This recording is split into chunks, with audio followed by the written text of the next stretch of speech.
I would like for the future of Yum Village to be a triple bottom line entity, much like Trader Joe's, where they make their products, the people work there, they're all happy. I want that same thing for Yum Village. I want to have cooking classes and Yum Village refrigerated meals and Yum Village vending machines selling all of our stuff, juices, t-shirts, all of that. I want to be like a Google of food, but Yum Village.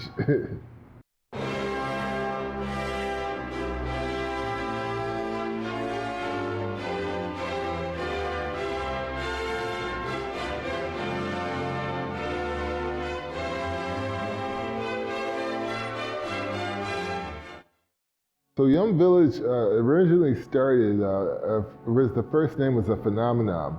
So a phenomenon was a vegan pop-up concept that a buddy of mine and I started back in 2012. We did potato skin tacos that we call Pacos, as well as hash brown pizzas that we call pazzas, and a couple of other things. And so while going through that process, I was a nobody knew who I was.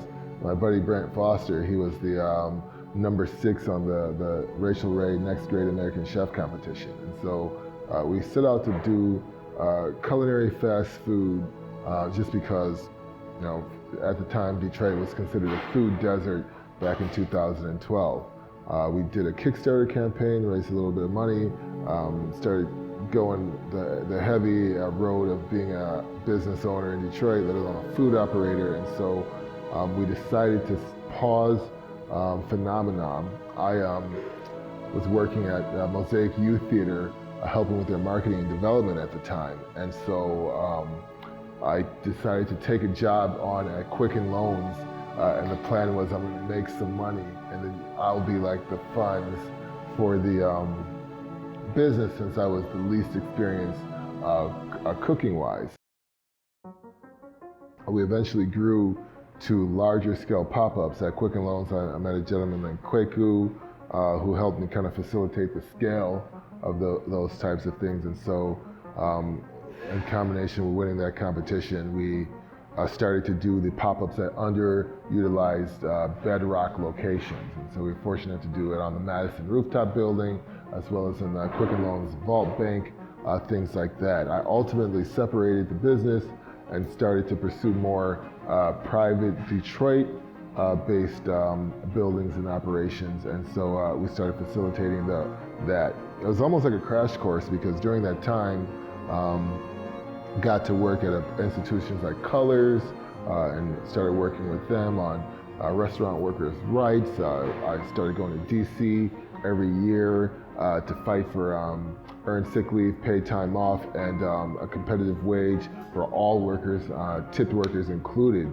And in the midst of also doing that, facilitating these pop-ups, working with high-level chefs from all experiences, stars, and everything, to produce these 5-course pre-feed dinners in different places around Detroit. At our peak, we were probably doing 2 a month, averaging anywhere from 60 to 80 guests, sometimes 120, and with an average ticket price of about $60 to $65.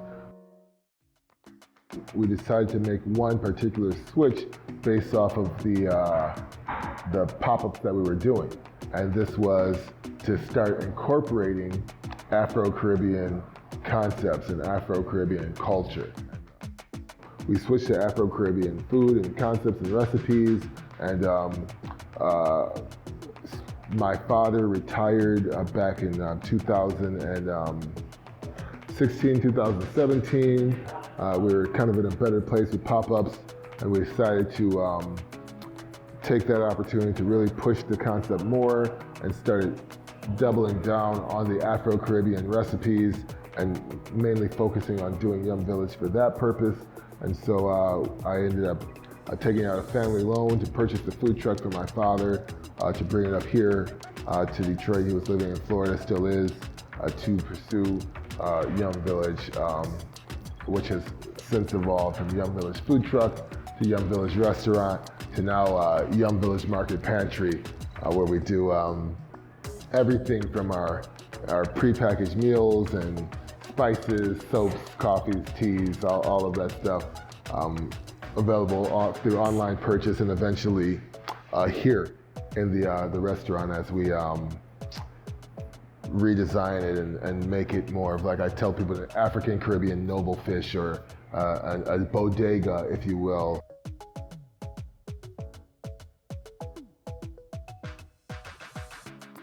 I'm a first-generation Nigerian. The city is, primarily African-Caribbean, and there are parts of me that feel like we're contributing to Black history every day by serving this type of food. When someone eats Jello rice for the first time and they don't know what it is, but they're a Black person, I'm like, this may be in their heritage, especially when I think of how 1 in 4, 1 in 5 people from the continent of Africa are Nigerian. It's very important to really cater to the constituents of the community in any way we can. So even on the side of the building, we have the Ayo, which is indigenous to the continent of Africa and Nigeria, with the Orisha and their guardianship of spirits and such. So we're very much focused on pushing Afro-Caribbean culture across the diaspora through food and art.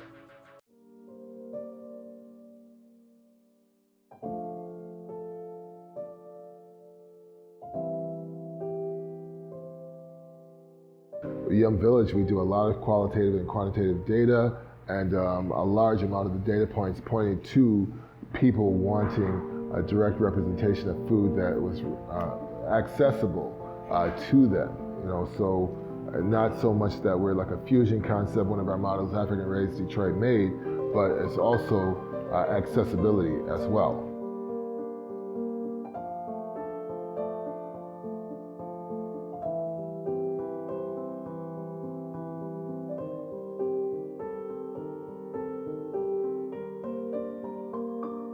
One thing I will say, and I hate to bring this up, I do feel that as a Black business, I do get the Black business stigma. And before, having a storefront on Woodward, I would not be one to say that. I would say, I don't feel that. But, I have experienced just very, very high amounts of aggression directly related to being Black owned. Sometimes I find it bizarre, especially for me. Like I'm from a place where like Black people are like a majority. Like that's how I look at it. So like I don't have we're primarily people of color in the restaurant. So it's like which in a city that's primarily people of color is how it should be. Whereas like most restaurants, when I notice that they don't look like that, it starts making me ask questions. But for the most part, the community has been very much accepting. Those instances are probably far and few between now. Whereas maybe when I first started, they probably happen a lot more often. But in my particular business, I have a lot more issues due to just the basis of what systematic racism has done. I pay $15.50 an hour, and majority of my team has to deal with the problems that our community faces: transportation and rent and childcare and all of that. So even me paying a good wage, it gets absorbed by all of these things that are plaguing our communities. And then on top of that, 70% of all businesses are funded through friends and family. But in our communities, it's not like we have a lot of investment dollars laying around as opposed to other communities that do. And so because we don't have those things, we had to do it ourselves and work with the community, which has helped us to get our sign and get our liquor license and things like that. So I just tell people, make sure they keep all of that stuff into account. Everyone has a different story and how it operates, but businesses of color do have it harder out here.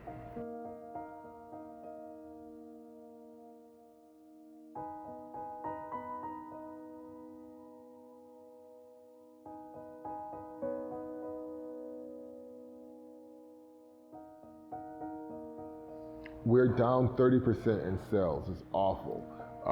We are still paying our bills and we're keeping the lights on, but we are working harder than we've ever had to work before.